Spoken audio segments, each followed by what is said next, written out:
تو انہوں نے کہا کہ اچھا میرے سے غلطی ہو گئی، اٹھے اور ایک انگریزی کے کسی رائٹر کی کتاب نکالی انہوں نے، اور پیج نمبر 79 سے وقت میں اس پروگرام میں شرکت کی درخواست کو قبول کر کے میری اور ڈاکٹر وضاحت بھائی کی عزت اور حوصلہ افزائی کی۔ میں پروگرام کے صدر اور اردو ہندی کے آفتاب و مہتاب کی موجودگی سے بہت خوش ہوں کہ آپ حضرات نے ادب نوازی کا ثبوت کیا۔ تقریب رسم رونمائی کے روح رواں اور اپنے استاد بھائی اور بڑے بھائی ڈاکٹر وضاحت حسین رضوی کا شکریہ ادا کرنا بھی ضروری ہے کہ آج کے گناہ وہی ہیں۔ انہیں کی کاوشوں کا نتیجہ فراق پر اس شاندار کتاب کو ہندی لپی میں تبدیل شدہ آپ دیکھیں گے اور فراق گورکھپوری کی شخصیت اور شاعری سے روشناس ہوں۔ پروفیسر امان اللہ خان صاحب جو ڈاکٹر وضاحت رضوی اور مجھ خاکسار کے استاد تھے، ان کی ہیڈشپ کے دوران دین دیال اپادھیائے گورکھپور یونیورسٹی کے شعبہ اردو نے اپنی ادبی سرگرمیوں کی بدولت ایک خاص پہچان حاصل کی۔ آج کا جلسہ اس لیے بھی خصوصی اہمیت کا حامل ہے کہ استاد محترم پروفیسر امان اللہ خان کے شاگرد خاص، بلکہ یہ کہنا چاہیے کہ ان کی نگرانی میں تحقیقی مقالہ ثبوت قلم کرنے والے پہلے ریسرچ اسکالر ڈاکٹر وضاحت حسین رضوی نے اپنے مرحوم استاد کی دیرینہ خواہش کو پائے تکمیل تک پہنچایا، یعنی ان کے تخلیقی مقالے فراق کی شاعری کو ہندی کے قالب میں ڈھال دیا۔ آج اس گراں قدر کتاب کی رسم رونمائی ہے۔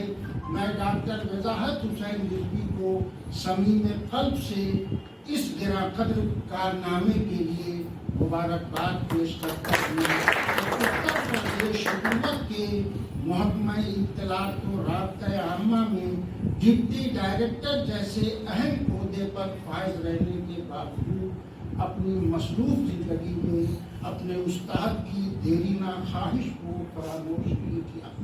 ڈاکٹر رضوی صاحب کا یہ کارنامہ سبھی شاگردوں کے لیے نمونہ عمل ہے کہ کس طرح آتے گئے۔ یہ شعر ایسا ہے کہ جو ہندوستان کی تاریخ،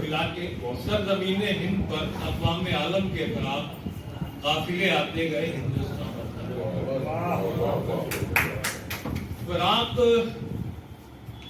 صاحب کے بارے میں کافی کچھ نگیٹو بھی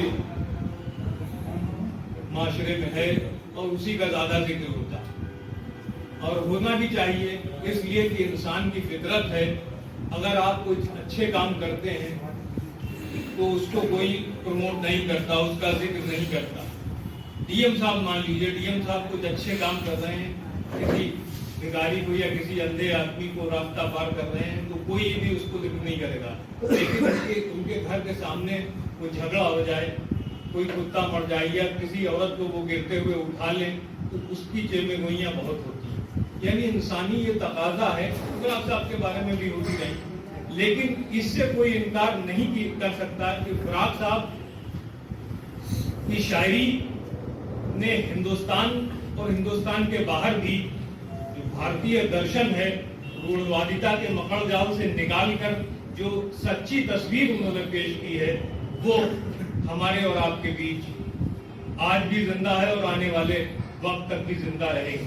جیسے انہوں نے ایک شعر کہا کہ اس دور میں زندگی بشر کی بیمار کی رات ہوگی، تو یہ جو سملی ہے یہ دوسری جگہ نہیں ملتی۔ حالانکہ ان کے فادر جو اقرا صاحب کے نام سے تخلص کرتے تھے، فارسی کے بہت اچھے استاد تھے، اور ان کے یہاں اس شعر کی کہیں نہ کہیں ہلکی پھلکی روشنی تھی جس سے انہوں نے اس شعر کو بنا لیا، لیکن یہ شعر کہا نہیں کا جائے گا۔ جیسے ابھی میں نے جو فراق صاحب کا شعر سنایا تھا کہ قافلے آتے گئے ہندوستان بنتا گیا، اسی شعر کی روشنی سے مجنون نے وہ شعر نکالا کہ لوگ ساتھ آتے گئے ہندوستان کارواں آتے گئے ہندوستان بنتا گیا. یہ بھی اسی سے نکلا ہوا ہے. لیکن یہ ہوتا ہے، چراغ سے چراغ جلتا ہے، کیونکہ ایک بار ایک ہی سبجیکٹ پر اگر بہت سے لوگ سوچتے ہیں تو یکساں سوچتے ہیں. ایک بار میں نے پڑھا کہ خیام نے ایک ربائی میں یہ کہا کہ یہ وہ محل کہ جس میں گلوب میں بیٹھ کر جمشید پوری دنیا کا حال جان لیتا تھا، آج وہ محل اس کے کھنڈرات بھی نہیں مل رہے ہیں. یا دوسری لائن میں یہ تھا کہ وہ دارا نام کا وہ پہلوان کہ جو چلتا تھا جس سے زمین ہلتی تھی، لیکن آج وہی زیر غور ہے. یعنی ایک مدت کے بعد مٹ جانا سب کو ہے، لیکن افغان اللہ صاحب کا نام ہمیشہ زندہ یہ رہے گا کیونکہ وہ رائٹر تھے. انہوں نے اس تصنیف کو نہ بھی کیا ہوتا، لیکن انہوں نے 2 تصنیف بلگرامی صاحب اور ہمارے وضاحت صاحب نے 2 تصنیف ایسی کہتے ہیں کہ ان کے نام کو زندہ رکھتے. تعلیم حاصل کرنے کے دوران ہر طالب علم کی کوئی نہ کوئی خواہش ضرور ہوتی ہے. وہ اپنے ذہن میں کوئی خواب ضرور ڈھونڈتا ہے. میرا بھی خواب تھا کہ کسی کالج یا یونیورسٹی میں درس و تدریس سے وابستہ ہو جاتا، مگر یہ خواب شرمندہ تعلیم نہ ہو سکا. بالآخر محکمہ اطلاعات اور رابطہ عامہ میں میری تقرری ہوئی. استاد محترم جب بھی لکھنؤ آتے مجھے مطلع ضرور کرتے. ایک روز میرے دفتر پہنچ گئے اور بریف کیس سے فراق کی شاعری کی جلد مجھے دیتے ہوئے کہا، بابو تمہاری کئی انودت کہانیاں میں نے پڑھی ہیں، اس کتاب کا ترجمہ تمہیں ہی کرنا ہے. میں کسی اور سے بھی کرا سکتا تھا، لیکن میری دلی خواہش ہے کہ کرو. استاد محترم کے حکم کی تعمیل میں 2-4 صفحات کرنا شروع کر دیا. پھر مجھے وزیر اعظم میڈیا سینٹر کی ذمہ داری دے دی گئی، جس کی وجہ سے مجھے اپنا ذاتی کام کرنے کی بھی فرصت بڑی مشکل سے ملتی. 1 مارچ 2008 کو استاد محترم کے انتقال کے سن پر پاؤں سے زمین کھسک گئی. مرحوم کا جملہ بار بار ذہن میں ٹکرانے لگا. اب تو مرحوم کا وہ جملہ میرے لیے وصیت ہو گیا. پھر تو میں نے وقت نکال کر بڑی مستعدی سے کام کو مکمل کیا. میرے اس کام میں بھائی توفیق صدیقی صاحب نے میری بہت مدد کی. کاش کہ اس کتاب کا ہندی ایڈیشن مرحوم کی حیات میں بھی مکمل کر لیتا. اس کا قلق ضرور ہے، لیکن مجھے یقین ہے کہ استاد محترم کی روح آج ضرور خوش ہو رہی ہوگی. خداوند کریم سے دعا ہے کہ مرحوم کو محمد والے محمد کے صدقے میں جوال رحمت میں جگہ دے. آمین. ظاہر ہے کسی زبان سے دوسری زبان میں ترجمہ کرنا مشکل مرحلہ ہوتا ہے. تخلیق کار، شاعر، ادیب اپنی فکر کو اپنے اصلی ماحول میں اپنی طرز تحریر و